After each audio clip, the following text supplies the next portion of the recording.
This video is to help us understand primary and secondary sources in history research and how we can use that in the classroom or add it to our social studies curriculum. First of all, we will talk about what is a primary source. A primary source is an artifact, a diary, logbooks, official documents, a recording, or a photo, among many other examples, that was created during the time period being studied or by someone who participated in the events. A primary source allows researchers to get as close as possible to historical events that happened hundreds or thousands of years ago that otherwise they would not have this opportunity. One clue for a primary source is in journalism. It refers to someone who had direct knowledge of what was being reported. We can apply this to history research as well. So a primary source was created by somebody that had direct knowledge of the events and was present during the time period. An example of a primary source for our St. Augustine unit plan is a picture drawn by Battista Bozia in 1586. And the picture shows Sir Drake's attack on St. Augustine that occurred between 1577 and 1580. The picture is the earliest known surviving view of the New World city that was north of Mexico. And right now it's currently being held in the Library of Congress.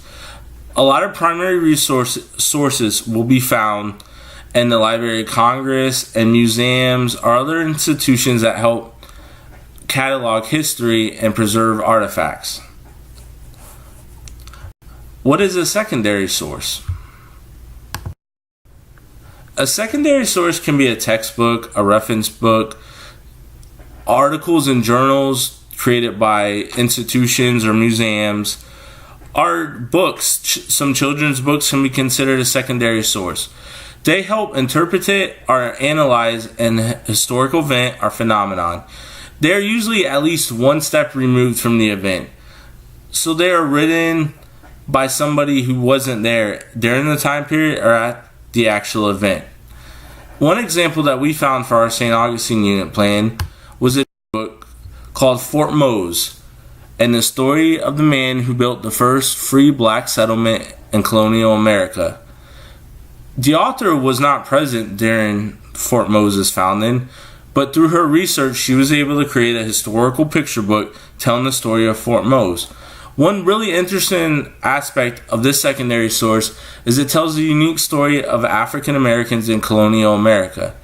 While the majority of primary sources for St. Augustine wouldn't have this information, one benefit of using a secondary source is to give a different point of view or ask ourselves the question, who told the history? Why was the history told that way? And how might we change our curriculum? And how might we engage our students to think from a different point of view or think through different lenses when we talk about historical events in history? I have provided a list of references for the material that I found for this video. Now, secondly, I would just like to talk about a couple guidelines for using primary sources and social studies curriculum. One big benefit of using the sources is it gives students a starting point on a larger topic or issue, and it allows them to use this as their basis for research and research information further. So as a teacher, I could give that map of the attack of Sir Drake on St. Augustine and ask my students to find more research. They may be able to find primary sources or secondary sources.